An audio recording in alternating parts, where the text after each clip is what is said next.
Everyone. आज हम बात करेंगे जो हमारा डाइट है वो हमें किस तरीके से लेना चाहिए, ना सिर्फ कैंसर में, जबकि और जितनी भी बीमारियां या हमें जो लगता है कि हमारा लाइफस्टाइल डिसऑर्डर्स हैं, जो मैं प्रीवियस वीडियोस में बात कर चुकी हूँ, सबका ही आप एक कह सकते हो कि एक अगर कॉमन बेसिक डाइट चार्ट के बारे में हम बात करें, या फिर हमारा जो लाइफ़स्टाइल है, जो हमारे कुकिंग यूटेंसिल्स हैं, वो हमें किस तरीके के यूज़ करने चाहिए, क्या हमारा मतलब फूड प्रिपेयरिंग मेथड होना चाहिए, आज हम उस सब के बारे में जानेंगे इस वीडियो के थ्रू।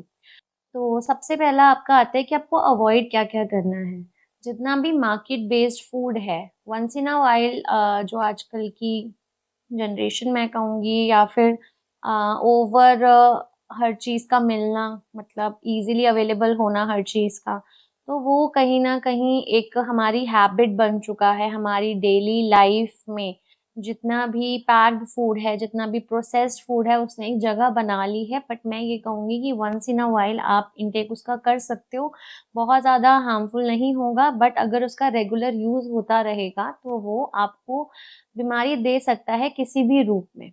तो इसमें सबसे पहला आपका वही आता है कि आपका प्रोसेस्ड फूड, जितना भी आपका पैक्ड फूड है जो विद प्रिजर्वेटिव्स अवेलेबल है, चाहे वो नूडल्स हो, चाहे वो चिप्स हो, या फिर आपका आजकल रेडी टू ईट फूड का बहुत ज़्यादा ट्रेंड है, तो वो चीज़ ईज़िली अवेलेबल होना, सारी चीज़ ही उस चीज़ में अवेलेबल है, चाहे आपकी दाल हो, चाहे आपका फास्ट फूड हो, हर चीज़ ही रेडी टू ईट वाले पैटर्न में अवेलेबल है, जो बहुत सारे शायद प्रिजर्वेटिव्स के साथ आपको मिलता है एंड आप उसको बहुत ही जल्दी-जल्दी यूज़ में ला रहे हैं। इसके अलावा स्टेल फूड, अगर कोई भी खाना मतलब आप कह सकते हो रात का रखा हुआ है, आप उसको नेक्स्ट डे मॉर्निंग तक काफ़ी बार ठीक रहता है, बट अगर आप उसको नेक्स्ट डे इवनिंग या रात तक या और भी 3-4 दिन तक लेते हैं, तो वो काफ़ी हद तक या फिर काफ़ी चांसेस होते हैं उसके कि वो आपको काफ़ी हद तक हार्म कर सकता है। इसके अलावा आपका जितना भी फ्राइड फूड मार्केट में अवेलेबल है, जो आजकल इवनिंग में आफ्टर लंच, मैं भी देखती हूँ, काफ़ी पेशेंट्स भी बताते हैं, इवन वो लोग भी हैबिचुअल होते हैं इस चीज़ के, कि इवनिंग हुई तो मोमोज़ स्टॉल या फिर किसी भी बाहर का बहुत ज़्यादा जंक का इंटेक करना। उसके बाद फिर डिनर को स्किप कर देना, क्योंकि हम ऑलरेडी हमने जो हमारा पेट है वो स्टफ़ कर लिया है इन सब चीज़ों से। तो ये हमारे लाइफ़स्टाइल को बहुत हद तक खराब कर रही है और बहुत सारी लाइफ़स्टाइल डिसऑर्डर्स को वेलकम कर रही है। तो इस हैबिट को हम वन्स इन अ व्हाइल के लिए ठीक है कि हमने 15 डेज़ में एक बार ले लिया या फिर 10 डेज़ में एक बार ले लिया, बट डेली का हैबिट इस चीज़ का बहुत नुकसानदायक है। इसके अलावा आपका जितना भी मैदा बेस्ड, चाहे आपका वो फ्रेशली भी प्रिपेयर हो रहा हो या फिर पैक्ड फूड हो, वो सब आपको अवॉइड करना है। इसके अलावा प्रोसेस्ड मीट, अगर आप नॉन वेजिटेरियन हैं, तो प्रोसेस्ड मीट या फिर आपका फ्राइड जितना भी नॉन-वेज अवेलेबल है, या तो पैक्ड फॉर्म में या फिर आपको स्टॉल्स फॉर्म में, रेस्टोरेंट्स में, वो सब आपको काफ़ी हद तक अवॉइड करना चाहिए, क्योंकि वो हमें हमारे जितने भी हमारे ब्लड लेवल्स हैं, जितने भी हमारे टेस्टिंग्स होती हैं, उन सब को डिस्टर्ब कर देता है लॉन्ग रन में। तो ये मैंने आपको अवॉइड का बता दिया। नेक्स्ट इसमें आता है कि आपकी जो यूटेंसिल्स हैं, जिसमें आप घर में भी खाना बना रहे हो, तो उसमें आपको क्या-क्या चीज़ें या कौन से ऐसे बर्तन हैं जो अवॉइड करने चाहिए। सबसे पहले इसमें आपका आता है एल्यूमीनियम बेस्ड यूटेंसिल्स, जो आपका मोस्टली रहता है जो कढ़ाई में, कुकर बेस में या फिर पतीले में जिसमें आप दूध करते हो, फ्राई पैन में, अ, मतलब इन सब बर्तनों में मोस्टली अवेलेबल रहता है मार्केट में एल्यूमीनियम। तो ये सब आपके डेली यूज़ आने वाले बर्तन हैं, तो आप कोशिश करिए स्टील बेस्ड या फिर आयरन बेस्ड यूटेंसिल्स परचेज़ करने की और उनको डेली यूज़ में लाने की। इसके अलावा पीएफओए कोटेड या फिर जैसे नॉन स्टिक जो काफ़ी लोग आजकल यूज़ कर रहे हैं फॉर मेकिंग डोसाज़ और चीलाज़, तो आप अगर आयरन कास्ट तवा को अच्छे से सीज़न कर लेते हैं, तो वो भी आपका नॉन स्टिक की तरह ही काम करता है। आप ये चीज़ ट्राई कर सकते हैं एंड आयरन कास्ट तवा को नॉन स्टिक बनाने का तरीका भी काफ़ी सारे आप देखोगे वीडियोज़ वगैरह अवेलेबल हैं, तो आप उसको देख के ये चीज़ आप अपना सकते हो। इंस्टेड ऑफ यूजिंग नॉनस्टिक तवा या कढ़ाईज़ या फिर आपके पैन्स। नेक्स्ट इसमें हम यूज़ कर क्या सकते हैं? कौन से ऐसे बर्तन हैं जो हम अपने रेगुलर यूज़ में ला सकते हैं? सबसे ज़्यादा यूज़ जो जो आप ले सकते हो यूज़ में वो है आपका स्टील और आयरन बेस्ड यूटेंसिल्स। इसको आप डेली यूज़ कर सकते हैं without any like without any side effects. इसके अलावा कॉपर के बर्तन आजकल आ रहे हैं जिसमें आप कुकिंग तो थोड़ा-सा अवॉइड करेंगे। जैसे कॉपर बेस है तो वो आप कुकिंग के लिए यूज़ ना करके बाकी पर्पज़ के लिए आप यूज़ कर सकते हैं। नेक्स्ट इसमें जो ग्लास का यूटेंसिल्स होते हैं वो आप सेफली यूज़ कर सकते हैं but you need to handle them safely. Next हम बात कर लेंगे कि हमें डेली लाइफ में और क्या-क्या चीज़ें अपनानी चाहिए। इसमें आपका आता है कुकिंग मेथड। मैंने आपको जो आपके यूटेंसिल्स हैं उसके बारे में थोड़ा-सा बताया। नेक्स्ट हम बात करेंगे कि कौन से ऐसे ऑयल्स या कौन से ऐसे मीडियम्स हैं जिसमें हमें हमारा फूड को कुक करना चाहिए।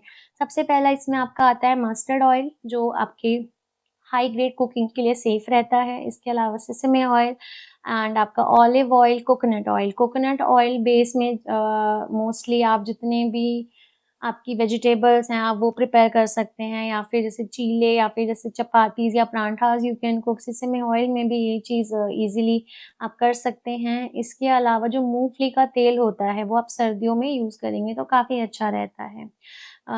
एक इसके अलावा काउज़ घी को आप हाई फ्राइंग के लिए या फिर हाई टेम्परेचर फ्राइंग के लिए यूज़ ना करके आप उसको जैसे चपाती के ऊपर यूज़ करना या सब्ज़ी में ऊपर से डाल के खाना, ये सब बहुत अच्छा और बेनिफिशियल रहता है इन एवरी केस। काफ़ी पेशेंट्स इस चीज़ को बोलते हैं कि क्या घी से हमारे कोलेस्ट्रॉल लेवल्स खराब होंगे?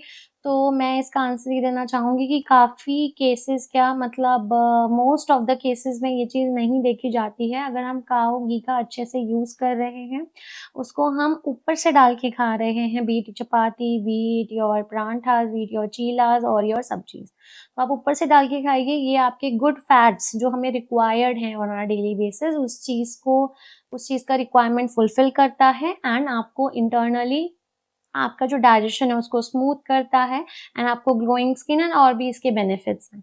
तो ये चीज़ हमने डिस्कस कर ली। नेक्स्ट हमारा जो मील है वो किस तरीके का होना चाहिए? हमें एक बैलेंस्ड मील लेनी चाहिए जिसमें आयरन, प्रोटीन, आपका फैट्स, कार्ब्स सब चीज़ एक लिमिटेड अमाउंट में प्रेज़ेंट होनी चाहिए हमारी मील्स में। ज़्यादातर अगर हम कार्ब्स का इंटेक या फिर हम गुड फैट्स का इंटेक नहीं कर रहे हैं इनसैचुरेटेड फैट्स का इंक्लूड ज़्यादा है हमारे फूड में जिसमें हमारा रिफाइंड ऑयल आ जाता है। अगर रिफाइंड ऑयल में हम कुछ भी प्रिपेयर करते हैं तो वो डेली बेसिस पे हमारे जितने भी टेस्ट हैं या वैल्यूज़ हैं उन सबको डिस्टर्ब करेगा।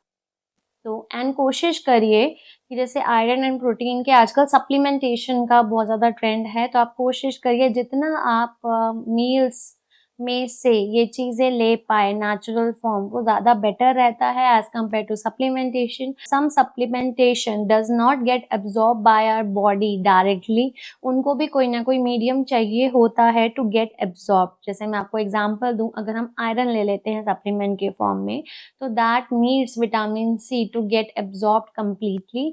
अदरवाइज वो ढंग से एब्जॉर्ब नहीं होता है, आपको कॉन्स्टिपेशन दे सकता है या और दिक्कतें हो सकती हैं। नेक्स्ट इसमें आपका आता है विटामिन डी। विटामिन डी के शॉट्स लोग आजकल वीकली ले रहे हैं विदाउट नोइंग कि क्या पैटर्न रहता है। क्योंकि easily over the counter available है, तो आप उसको वीक दर वीक ले रहे हैं बिना जाने कि ये आपको टॉक्सिसिटी भी दे सकता है। तो इसके लिए हमारा जो सनलाइट है that is needed to get it absorb by our body. तो इसको एक पैटर्न में लेना होता है depending upon your values. 8 weeks के लिए दिया जाए, 12 वीक्स के लिए या सो ऑन, तो ये आपकी डॉक्टर ही आपके लिए डिसाइड करें तो बेहतर है। नेक्स्ट इसमें रहेगा हमारा जो हाइड्रेशन लेवल है, तो हमें डिहाइड्रेटेड रहने का कम कोशिश करना है। हम सोचते हैं जितने भी मार्केट में अवेलेबल जो कैन्स आती हैं या जो बॉटल्स अवेलेबल हैं, जैसे कि कोका कोला या फिर जितने भी ये कार्बोनेटेड ड्रिंक्स हैं या फिर आजकल लाहौरी जीरा या इस तरीके की जो ड्रिंक्स हैं जो आपको क्लेम करती हैं कि हम आपको हाइड्रेट करेंगे, बट हाइड्रेट करने की जगह ये कहीं न कहीं डिहाइड्रेट कर देते हैं। मॉडरेशन में या कभी-कभार for the sake of taste ठीक है लेना, बट अगर हम इसको डेली हम अपने मील्स के साथ ले रहे हैं तो ये बहुत बड़ी दिक्कत कर सकता है, आगे जाके हमारे पूरे डाइजेस्टिव सिस्टम को ये हैम्पर कर देता है। नेक्स्ट अब हम बात कर लेते हैं कि क्या-क्या ऐसे पॉइंट्स हैं जो हम अपनी डेली लाइफ में अगर इंक्लूड करते हैं हमारी बैलेंस्ड मील, तो हम काफ़ी सारी बीमारियों को प्रिवेंट कर सकते हैं और एक हेल्दी लाइफ जी सकते हैं एट एनी एज। तो सबसे पहला इसमें जो आपका रेजिमेन रहता है, वो ये रहता है कि मॉर्निंग में उठ के आपको स्क्रीन टाइम अवॉइड करना है। 30 to 1 hour 30 minutes to 1 hour का जो टाइम है, वो आपको स्क्रीन फ्री रखना ही चाहिए। क्योंकि जो आपका माइंड है, वो एक स्लीपिंग पैटर्न में रहता है, तो एकदम से अगर वो अवेक होता है, तो उसे अगर आप स्क्रीन दे देते हैं, तो कहीं न कहीं एंग्ज़ायटी लेवल्स या आपका जो ब्रेन है, वो डिस्टर्ब हो जाता है, उसके सेल्स ढंग से प्रोसेस नहीं कर पाते हैं आगे के पीरियड को। तो आपको ये चीज़ अवॉइड करनी चाहिए। नेक्स्ट इसमें जो रेजिमेन रहता है आपका 5 सोक्ड आलमंड्स, 2 टू 3 वॉलनट्स और 10 रेज़िन्स और 2 फिग्स, ये आप सोक करके आप ये नट्स ले सकते हैं मॉर्निंग में फर्स्ट थिंग। ये आपको काफ़ी आप कह सकते हो विटामिन से प्रोवाइड करेंगे एंड आपको काफ़ी अच्छा एक डे का किक स्टार्ट दे सकते हैं। नेक्स्ट इसमें अगर मैं थोड़ा-सा आयुर्वेदिक वे में बात करूँ, तो आपकी जो इन्फ्लेमेशन है बॉडी में या जो डाइजेस्टिव फायर है अगर ऑलरेडी वो डिस्टर्ब्ड है, तो उसके लिए आप 1 ग्लास ऑफ ल्यूकवार्म वाटर में 1 टीस्पून ऑफ आंवला, half teaspoon of ginger powder, dry ginger powder और 1/4 टीस्पून ऑफ टर्मरिक, जो हमारी जो कच्ची हल्दी होती है उसका पाउडर। इन तीनों को मिक्स करके अगर आप लेते हैं, तो आप देखेंगे कि आपका डाइजेस्टिव सिस्टम काफ़ी हद तक ठीक आपको महसूस होगा। इसके अलावा इन्फ्लेमेशन काफ़ी हद तक ठीक हो जाएगी बॉडी से। नेक्स्ट इसमें आपका आता है कि नेक्स्ट हमें जो हमारा ब्रेकफ़ास्ट है या लंच है, उसमें हमें कौन से ऑप्शंस हैं ऐसे जो हम अडॉप्ट कर सकते हैं। सबसे पहला जो ब्रेकफ़ास्ट है आपका, वो आप थोड़ा-सा प्रोटीन रिच करने का ट्राई करिए, क्योंकि प्रोटीन थोड़ा-सा टाइम लेता है as compare to other elements to get it digested. तो अगर आप उसको अपना ब्रेकफ़ास्ट में इनटेक कर लेते हैं, तो वो ईज़िली डाइजेस्टेबल हो जाता है एंड आपको काफ़ी हेल्प करता है। तो इसमें आपका सबसे पहले आपका आता है मूँग दाल चीला, या फिर आप ऑमलेट अगर आप अगर आप एग्स कंज़्यूम करते हैं। इसके अलावा म्यूस्ली का आप इंटेक कर सकते हैं या फिर बटर मिल्क आप ले सकते हैं विद योर मील एंड इसमें आपका moong dal cheela poha is a good option and ये सब चीज़ें आप अपना ब्रेकफ़ास्ट में ले सकते हैं। इसके अलावा आप पनीर का कोई भी रेसिपी, जैसे कि जो चीला है उसके अंदर पनीर की स्टफिंग कर सकते हैं, तो वो आपके लिए काफ़ी हेल्पफुल रहेगा, क्योंकि प्रोटीन रिच आपका ब्रेकफ़ास्ट बन जाएगा। आप पनीर का भी इंटेक कर रहे हैं, मूँग दाल चीला आप ले रहे हैं। इसके अलावा आप stuffed paratha of any seasonal vegetable आप वो चीज़ इंटेक कर सकते हैं एंड इन सब के साथ अगर आपको ड्रिंक फॉर्म में नीडेड है, तो आप बटर मिल्क ले सकते हैं। नेक्स्ट आपका आता है mid day snack. Mid day snack में आप कोई भी एक फ्रूट, सीज़नल फ्रूट ले सकते हैं, या फिर आप green tea, coffee, black coffee या फिर सदाबहार टी, या फिर आपकी मार्केट में काफ़ी डिटॉक्स टीज़ अवेलेबल हैं, तो आप उन सबको ले सकते हैं, बट बहुत ज़्यादा रेगुलर इसको भी नहीं लेना चाहिए। इसके अलावा आपके जो रोस्टेड मखानाज़ हैं या सीड्स हैं, उनका आप इंटेक कर सकते हैं। नेक्स्ट हम आ जाते हैं लंच के ऑप्शंस पे। लंच के ऑप्शंस में आपको आप डोसा ले सकते हैं ऑफ मूँग दाल और ऑफ एनी अदर दाल। कोशिश करिए जो फर्मेंटेड प्रोसेस होता है दाल और चावल का, जो एक ट्रेडिशनली मिलता भी है शायद और लोग बनाते भी हैं, तो उस चीज़ को आप बहुत ही मतलब कोशिश करिए कि कभी-कभार आप ले सकते हैं, बट जो फर्मेंटेड फूड को अगर हम रेगुलर लेते हैं, तो वो भी हमारे डाइजेशन को डिस्टर्ब कर देती है। तो आप कोशिश करिए कि फ्रेशली सोक्ड दाल या फिर आप कह सकते हो रवा, जो आपका सूजी होता है, सूजी थोड़ा डिफरेंट फॉर्म में होता है, आप उसका डोसा प्रेफ़र कर सकते हैं with any kind of stuffing and chutneys जो भी अवेलेबल आप घर पे बना सकते हैं उस चीज़ को।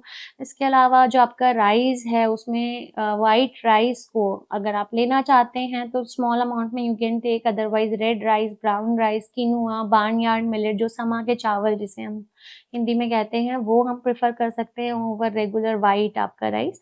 तो वो आपके डायबिटीज़ में जो शुगर स्पाइक है या जो इंसुलिन स्पाइक है, आप उस चीज़ को कहीं न कहीं इस चीज़ से रोक सकते हैं एंड ये आपकी स्टेपल डाइट में भी माना जाता है। इसके अलावा रोटी एंड सब्ज़ी जो सीज़नल वेजिटेबल है, वो आप इंटेक कर ही सकते हैं and mostly traditionally Indian families में यही पैटर्न रहता है कि रोटी एंड चावल विद एनी काइंड ऑफ सब्जी। बट इसमें जो एक बैलेंस मील मैंने आपको स्टार्टिंग में बताया था, तो इस ट्रेडिशनल मील को आप बैलेंस कैसे कर सकते हैं? इसमें आप 1 bowl of sautéed vegetables include कर सकते हैं and for the protein part you can add like paneer का कुछ क्यूब्स वगैरह या फिर आप बटर मिल्क ऐड कर सकते हैं। एंड आपकी एक दाल हो गई, एक सब्जी हो गई, सॉटेड वेजिटेबल्स हो गई, चावल होगी, रोटी होगी। तो ये आपके ऑलमोस्ट सारे जो आपके एलिमेंट्स हैं उन सबको कवर करता है। ऊपर से अगर आप घी का इंटेक करते हैं तो ये गुड फैट्स को भी इंक्लूड कर देता है। नेक्स्ट आपका आता है इवनिंग स्नैक। इवनिंग स्नैक में सेम कि कोई फ्रूट अगर जो सीज़नल अवेलेबल है आप वो ले सकते हैं। इसके अलावा जितने भी मार्केट में डिटॉक्सिफाइड ट्रीज़ या फिर नॉर्मल भी ब्लैक टी या फिर कॉफ़ी भी आप ले सकते हैं। अगर आपको मन है तो आप उसमें दूध थोड़ा मिला सकते हैं, बट अलग से उसको ज़्यादा गैस पे रख के बॉयल करने से वो एसिड फ़ॉर्म करती है, तो आप कोशिश करिए सिर्फ़ पत्ती को पानी में उबाल के दूध अलग से ऐड करिए। And if you want to add the sugar part, तो आप शुगर के अल्टरनेटिव्स जैसे कि स्टीविया या मोंक फ्रूट शुगर आप ऐड कर सकते हैं। नेक्स्ट इसमें एक चीज़ और थी कि जैसे मिल्क है, मिल्क का काफ़ी लोग अल्टरनेटिव माँगते हैं क्योंकि डेयरी से भी आजकल काफ़ी लोगों को दिक्कत होनी स्टार्ट हो गई है। तो इस चीज़ के 2-3 अल्टरनेटिव्स हैं जो शायद मैं अपने पेशेंट्स को भी बताती हूँ। सबसे पहला इसमें आपका आता है आलमंड मिल्क। आलमंड मिल्क कुछ एक बहुत फैंसी ड्रिंक नहीं है, बट आपके जो 8 टू 10 आलमंड्स हैं आप रात को सोक कर सकते हैं, मॉर्निंग में उनको पील करके उसको विद वाटर आप ग्राइंड कर सकते हैं, छान सकते हैं, ये आपका आलमंड मिल्क बन गया। Same way coconut milk, coconut को आपको सोक करने का नीड नहीं है, छोटे-छोटे पीस करके आप उसको पानी के साथ ब्लेंड करके स्ट्रेन कर सकते हैं। ये आपका कोकोनट मिल्क। इसी तरह से सोया मिल्क में जो सोया के सीड्स होते हैं, उनको आप सोक करके उसको वाटर के साथ ग्राइंड कर सकते हैं। काफ़ी लोग आजकल सोए का पनीर भी बनाते हैं, जिसको टोफू का नाम दिया जाता है। तो ये सब चीज़ें एक वीगन डाइट में भी आप इंक्लूड कर सकते हैं एंड अगर डेयरी से आपको किसी भी प्रकार की एलर्जी है या फिर लैक्टोज़ इंटॉलरेंस है, तो ये सारे गुड ऑप्शंस होते हैं। इनको आप एज़ अ ड्रिंक भी ले सकते हैं with your normal meal. Next हम बात करते हैं हमारी इवनिंग स्नैक की। तो इसमें जैसे मैंने आपको बताया था कि किसी भी प्रकार की हम ड्रिंक ले सकते हैं, इसके अलावा कोई फ्रूट। कोशिश करिए कि वाटर बेस्ड फ्रूट्स हम मिड डे में ले लें एज़ कम्पेयर टू इवनिंग क्योंकि वो थोड़ा-सा ब्लोटिंग आपको दे सकता है। तो नॉर्मल फ्रूट या फिर सिट्रिक फ्रूट्स आप ले सकते हैं इवनिंग के टाइम या फिर आपके जो सीड्स हैं जितने भी या तो मिक्सचर या फिर जैसे कभी कुछ ले लिया या कभी किसी दिन कोई ड्राई फ्रूट ले लिया, तो आप इस पैटर्न में भी ड्राई फ्रूट्स को ले सकते हैं। नेक्स्ट आपका आता है डिनर। डिनर में आप कोशिश करिए कि एक जो पोर्शन रहता है वो आपका सूप का ज़रूर हो क्योंकि वो बहुत बेनिफिशियल होता है आपके डाइजेशन के लिए भी and with very less calories ये आपको थोड़ा-सा टमी आपका जल्दी फुल कर देता है। तो जहाँ आप कार्ब्स का ज़्यादा पोर्शन ले रहे थे, वो चीज़ आपको हेल्प करेगी कार्ब्स का पोर्शन कम हो। इसके साथ आप कोई भी सीज़नल वेजिटेबल्स को सॉटेड फॉर्म में ले सकते हैं एंड जो भी सीज़नल वेजिटेबल अगर आप अलग से कोई बना रहे हैं, घर में बन रही है, तो उसका भी आप इनटेक कर सकते हैं। नेक्स्ट इसमें मैं थोड़ा-सा और डिस्कस करूँगी, तो वो ये है कि कोशिश करिए कि जितना भी आपका फ्रूट्स है या फिर फ्रूट्स हैं वो आप कोशिश करिए कि बिफ़ोर 4 पीएम आप ले लें एंड जितना भी वेजिटेबल्स है या जो आजकल रॉ सैलेड का भी एक ट्रेंड चल रहा है कि रॉ सैलेड आप खाने से पहले ले लीजिए। आयुर्वेद के अकॉर्डिंग वो कहीं न कहीं गलत है बिकॉज़ जो रॉ सैलेड है, वो हार्ड टू डाइजेस्ट है। बट काफ़ी लोगों को ये लगता है कि वो सैलेड है, हेल्दी है तो हमें वो लेना चाहिए, उससे हमारा मील जो होगा वो कम लेंगे, बट उसको आप सॉर्टेड फॉर्म में लेंगे तो ईज़िली डाइजेस्टिबल होगा एंड बाकी जो आपकी मील्स है उसको भी हेल्प करेगा डाइजेशन होने में। So thank you so much. आज हमने ये पूरा डाइट के बारे में समझा, बट फिर भी अगर आपको कोई डाउट्स है तो you can comment down and I will reply back. Thank you so much. आपको हमारा वीडियो पसंद आया तो आप वीडियो को लाइक कर सकते हैं, चैनल को सब्सक्राइब कर सकते हैं और हमें डिफरेंट सोशल मीडिया प्लेटफॉर्म पे फॉलो भी कर सकते हैं।